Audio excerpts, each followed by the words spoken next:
Okay, continuing on with bowstave 639, I just wanted to clarify something.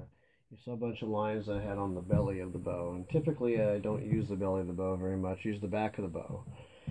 There are times I use the belly to re-identify a line or something like that, but the same information you saw on the front here, on the belly of the bow, is actually also on the back. Alright, so I just transferred those lines. You can't see them very well because of the bark, and sometimes that's why I do that. I'm leaving this bark on until I have this bow,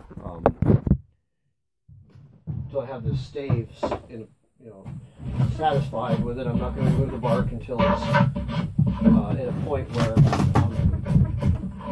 I'm satisfied with how it's heated up, how it's bent.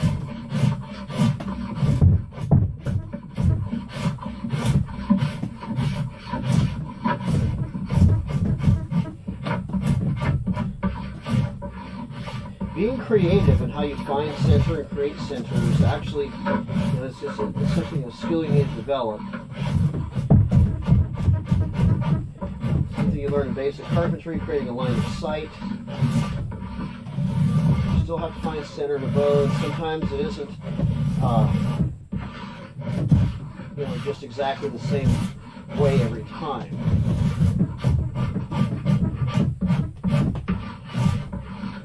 Knifing this down to the lines that I have on both the belly and the back. They happen to coincide with each other quite well. I could just see one better than the other.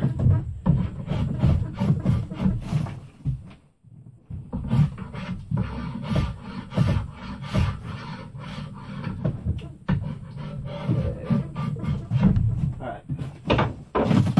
So just to give you a visual on this. I sight down this now. I got a pretty straight edge. Looks good.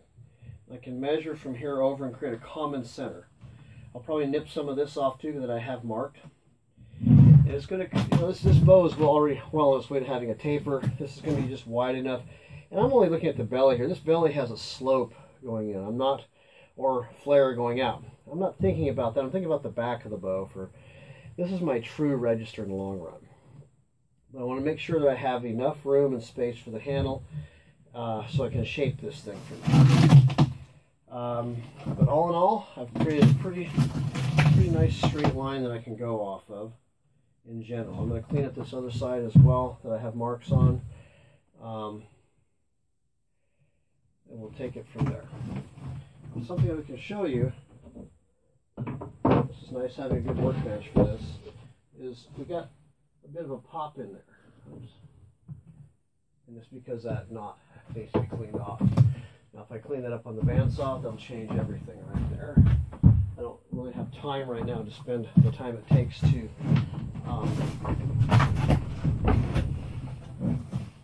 clean it off, so I'm just going to nip off that edge.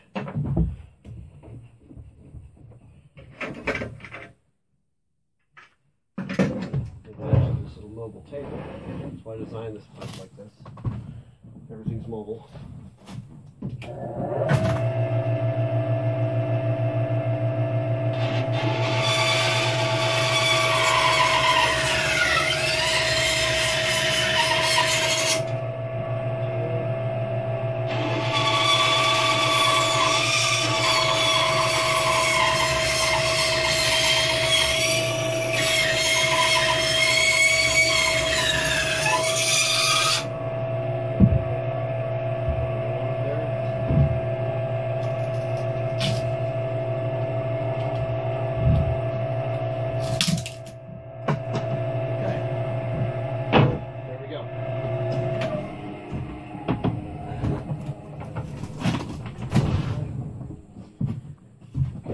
See from there, this is tremendously straighter and flatter than what it was before.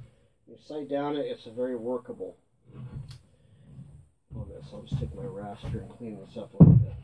So this just gives you a perspective on a different way to get it to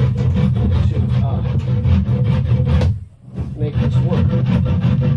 If I'm out in the woods, I would sight this a little bit differently. It'd probably be a little bit twisted bow, maybe not, it's hard to say. I mean, if I'm doing doing this survival style out in the woods, I would use a different strategy than a straight edge. I would still try to side it in though. I would still take whatever measures I could to create that to be a straight edge.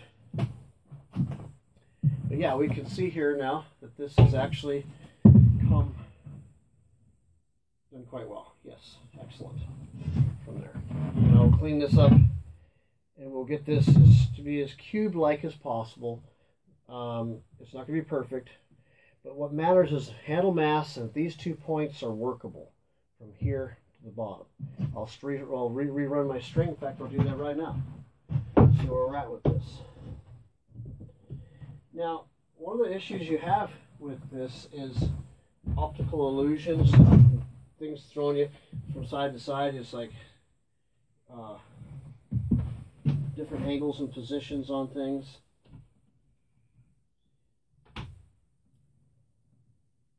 So, from there.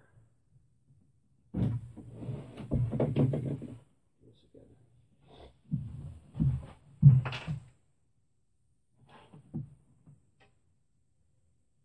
String line is your friend in the shop, let me tell you. Okay, let's take a look here. Okay, it's just as I thought, but you know it's going to work perfect. Because this way, because I have a registered side here, I can visually see center very, very well. And I can work with it. I have handle mass this way.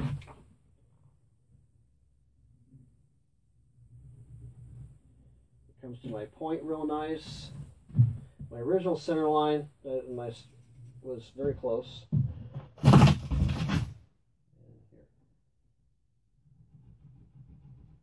I'm using the belly because I can see it. It's going to line up this. Like I said, the information is also on the back of the bow. But it's very hard to see it with the bark on it. Okay, now I'll look down it.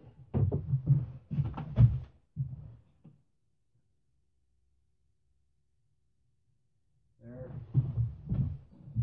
And there. These are kind of nice sharp points.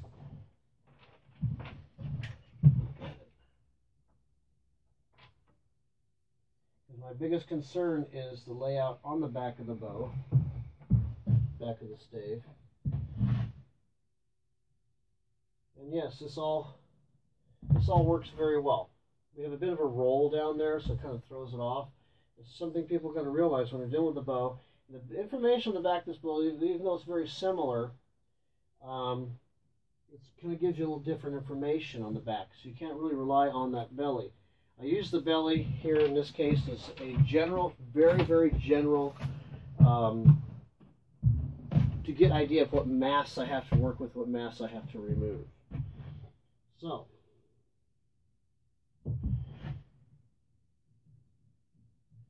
we are set. We have true center.